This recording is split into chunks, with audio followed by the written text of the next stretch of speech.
आज के इस पावन अवसर पर मां सरस्वती के आशीर्वाद हेतु इस समारोह के शुभारंभ हेतु मैं मंचासीन अतिथियों से अनुरोध करती हूं कि वे दीप प्रज्वलित तथा मां सरस्वती की प्रतिमा पर पुष्प अर्पण करें। विश्वविद्यालय की छात्राओं से आग्रह है कि वे सरस्वती वंदना का पाठ करें।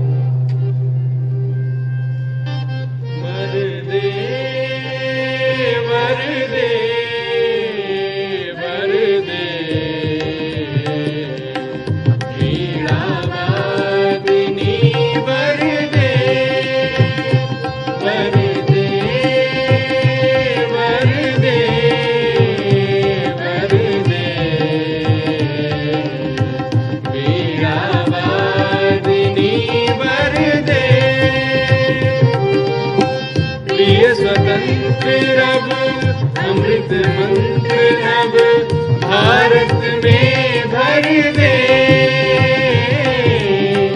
वीणा वादिनी भर दे। काट अंधुर के बंधन स्तर महाजननी ज्योतिर में निर्झर हर्ष भेद तन हर प्रकाश भर जगमग जग कर दे। वीणा वादिनी भर दे। नभ गति नभ लय ताल छंद नभ नवल कंठ नभ जलद मंद्र रव नभ नभ के नभ विहग वृंद पर नभ स्वर दे। वीणा वादिनी वर दे। वर दे वर दे वर दे। वीणा वादिनी वर दे। मैं माननीय मुख्यमंत्री जी उत्तर प्रदेश एवं विश्वविद्यालय की महापरिषद के अध्यक्ष श्री योगी आदित्यनाथ जी से अनुरोध करता हूं कि वे कृपया दीक्षांत समारोह में उपाधि प्राप्तकर्ताओं तथा अन्य उपस्थित जनों को अपने उद्बोधन से अनुग्रहित करें। डॉक्टर राम मनोहर लोहिया राष्ट्रीय विधि विश्वविद्यालय लखनऊ के तृतीय दीक्षांत समारोह के मुख्य अतिथि, भारत के सर्वोच्च न्यायालय के मुख्य न्यायाधीश माननीय न्यायमूर्ति डॉक्टर डी.वाई. चंद्रचूड़ जी, इलाहाबाद उच्च न्यायालय के मुख्य न्यायाधीश माननीय न्यायमूर्ति श्री अरुण भंसाली जी, विश्वविद्यालय के कुलपति प्रोफेसर अमरपाल सिंह जी, विभागाध्यक्ष लॉ प्रोफेसर आदित्य प्रताप सिंह जी, आज के इस समारोह में उपस्थित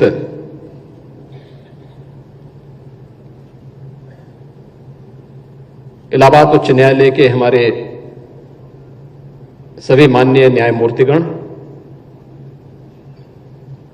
विश्वविद्यालय के विभागाध्यक्षगण,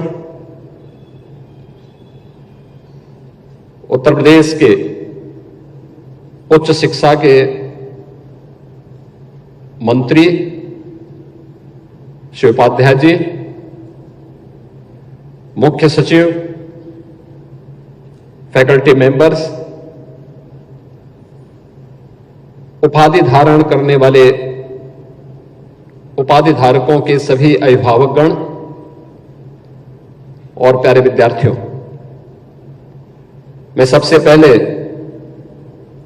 समारोह के मुख्य अतिथि सर्वोच्च न्यायालय के माननीय मुख्य न्यायाधीश न्यायमूर्ति डॉक्टर डी.वाई. चंद्रचूड़ जी का आज के इस दीक्षांत समारोह में हृदय से स्वागत करता हूं, उनका अभिनंदन करता हूं। ये महज संजोग नहीं, बल्कि भारत के अंदर विधि का शासन हो, अच्छे विधि विशेषज्ञ, स्नातक, प्रास्नातक और शोध की डिग्री लेने के उपरांत जीवन के प्रत्येक क्षेत्र में राष्ट्र निर्माण की प्रवर्तमान अभियान का हिस्सा बन सके, इसके प्रति उनके अंतःकरण की जिजीविषा ने यह एक संजोग दिया है कि तीसरा दीक्षांत समारोह है और इससे पहले के भी 2 दीक्षांत समारोह के मुख्य अतिथि के रूप में आज के भारत के मुख्य न्यायाधीश माननीय डॉक्टर चंद्रचूड़ जी का आशीर्वाद यहां के विद्यार्थियों को प्राप्त होता रहा है।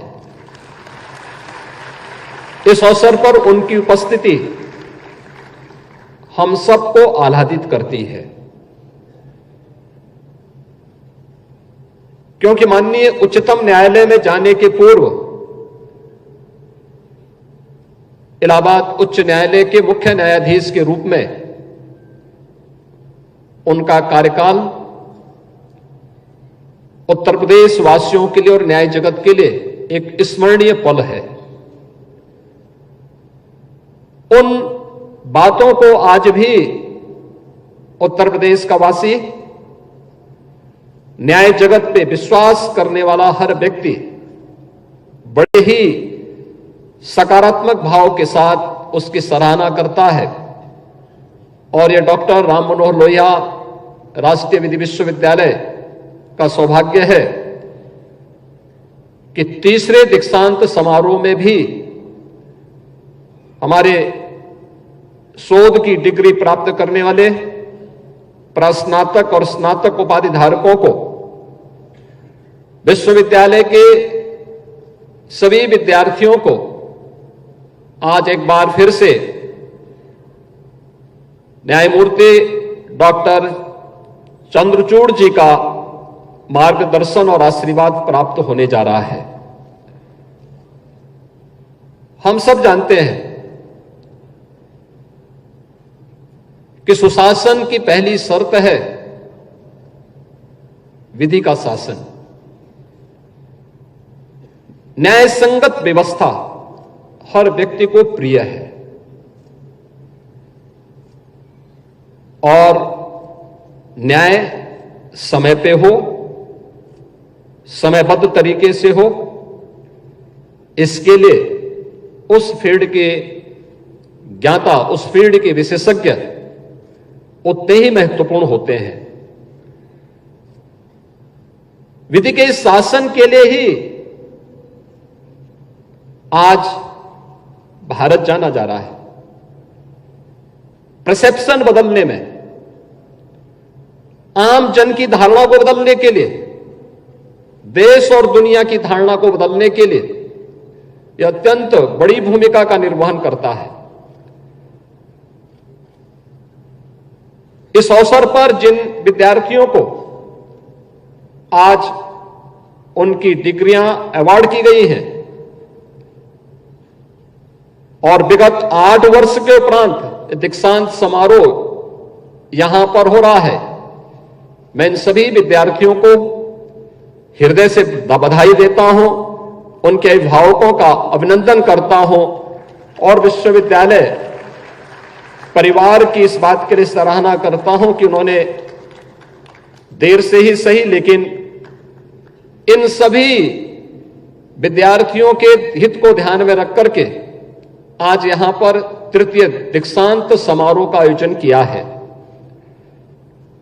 मैं देख रहा था जब मुख्य न्यायाधीश महोदय उपाधि प्राप्त करने वाले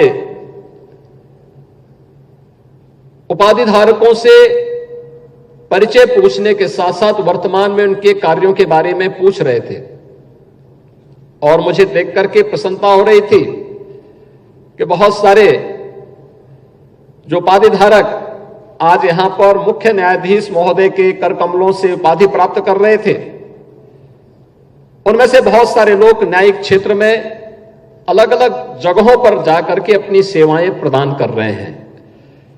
यानी विश्वविद्यालय की राह सही है, सकारात्मक है। उस पहल के साथ हम सबको भी जुड़ना होगा। बार और बेंच का बेहतर समन्वय। एक आम जनमानस आपके बीच में आता है एक विश्वास के साथ। हम लोग देखते हैं परिवार के विवाद होते हैं, लेकिन जब वह परिवार के विवाद को लेकर के बहुत बार तो छोटे छोटे विवाद होते हैं, लेकिन परिवार का ही विवाद जब आगे बढ़ता है और भले ही परिवार के किसी सदस्य के कहने पर न मानता हो, लेकिन जब वह किसी अधिवक्ता के पास जाता है तो अधिवक्ता जहां पर उसे साइन करने के लिए कहता वो साइन कर लेता है, आंखें बंद करके साइन करता है, क्योंकि उसका एक विश्वास है। और यह विश्वास आपकी सबसे बड़ी पूंजी है।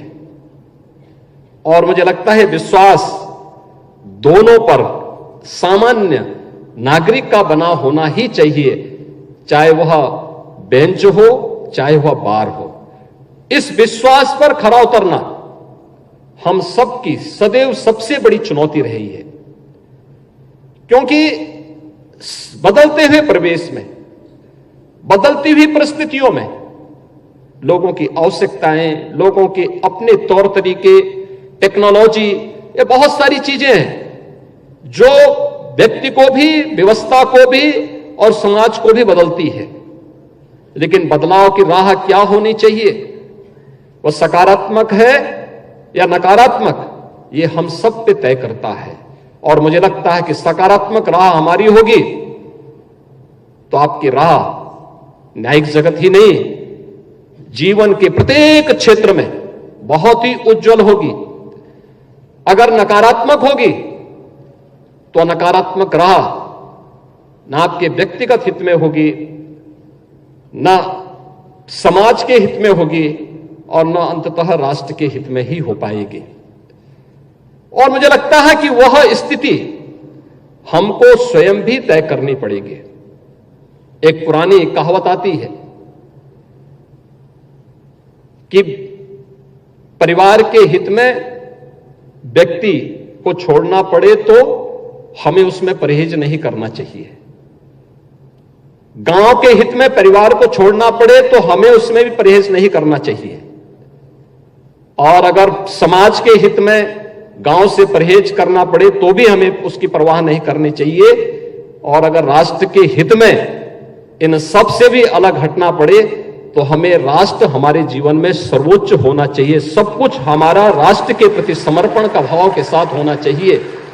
जब इस ध्येय के साथ हम कार्य करते हैं तो फिर ये छोटी मोटी बातें आपके कोई प्रभाव आपको प्रभावित नहीं कर पाएगी।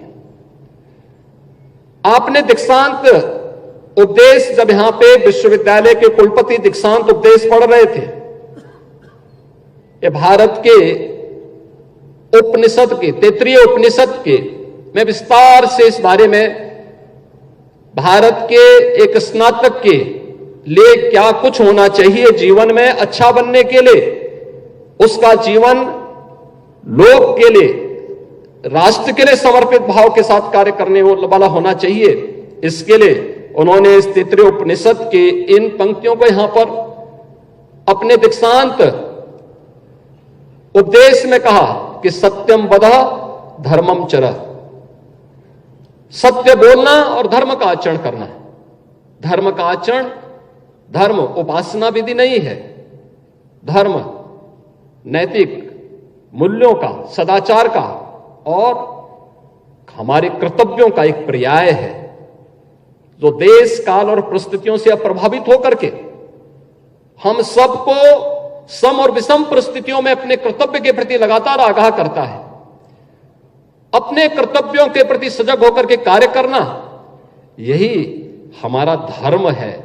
और वह भी राष्ट्र को साक्षी मान करके अगर हम कार्य कर रहे हैं तो सचमुच हम लोग अपने उन ऋषि परंपरा का, भारत की उस समृद्ध परंपरा का प्रतिनिधित्व करते हुए अपने आप को उसका उत्तराधिकारी कह सकते हैं, जिसने हजारों वर्ष पहले ये उपदेश उस कालखंड के भी युवाओं के लिए, उस समय के दीक्षित होने वाले स्नातक के लिए ये उपदेश उस समय रचे थे। और आज भी हम तैत्तिरीय उपनिषद को दीक्षांत समारोह का साक्षी मान करके उसके अनुरूप अपने कार्यक्रमों को आगे बढ़ाते हैं। प्राचीन गुरुकुल की परंपरा में दीक्षांत समारोह एक समावर्तन समारोह के रूप में होता था। उस समय यह मान्यता थी कि जो भी यहां से स्नातक निकलेगा वह इतना परिपक्व होगा कि सारी परीक्षाओं को पास करके अपने भावी जीवन को आगे बढ़ाएगा। तो एक समावर्तन समारोह हुआ करता था। ये परीक्षा के पूर्व होता था, क्योंकि परीक्षा का मतलब अब तो उसको पास होना ही है, अपने भावी जीवन के राह पर आगे बढ़ना है। लेकिन इसका परिवर्तित रूप आधुनिक काल में दीक्षांत समारोह के रूप में, कॉन्वोकेशन के रूप में हम सबके सामने आया कि पास होने के बाद एक विशेष समारोह में डिग्री अवार्ड की जाए। डिग्री अवार्ड इसलिए की जाए जिससे उसके प्रेरक व्यक्तित्व से और उसके कृतित्व से उसके आने वाले स्नातक उससे जूनियर उससे प्रेरित हो सके, उससे प्रेरणा प्राप्त कर सके। आज का यह अवसर डॉक्टर राम मनोहर लोहिया राष्ट्रीय विधि विश्वविद्यालय के इन छात्र छात्राओं के लिए अत्यंत प्रेरक है, क्योंकि न्याय जगत की सबसे बड़ी मूर्तिमान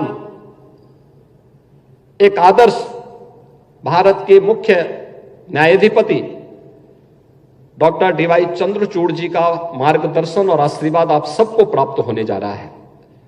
उनके करकमलों से आज के इस दीक्षांत समारोह में डिग्री अवार्ड हुई है। आपके जीवन को एक यादगार क्षण बनने जा रहा है और आपके लिए एक भावी जीवन का एक पाथे भी इसके माध्यम से निकलने वाला है कि अगर हम भी अपने जीवन में बिना किसी चुनौती की परवाह के बगैर उसके अनुरूप अपने आप को ढालेंगे तो उसका परिणाम हमारे हित में सुखद होगा, हमारे समाज के और देश के हित में सुखद होगा। हम भी जीवन के प्रत्येक क्षेत्र में जाकर के बहुत कुछ नया कर पाएंगे। मुझे प्रसन्नता है कि एक सही राह पर फिर से यह विश्वविद्यालय आगे बढ़ चुका है और यह राह सचमुच भारत के न्यायिक जगत के साथ साथ समाज के अलग अलग तबके के साथ यहां के उपाधि प्राप्त करने वाले जितने भी प्रास्नातक हैं, स्नातक हैं या शोध छात्र हैं, वे अपने कार्यों के माध्यम से न केवल विश्वविद्यालय को बल्कि समाज और राष्ट्र को लाभान्वित करके अपने अभिभावकों को, अपने गुरुजनों को गौरवान्वित करने का कार्य करेंगे।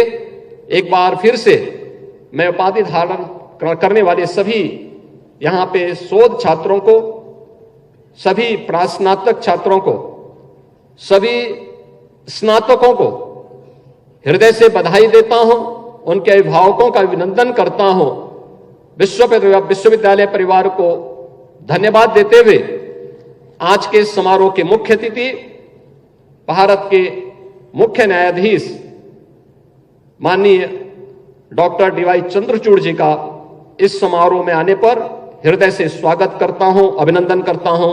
धन्यवाद। जय हिंद।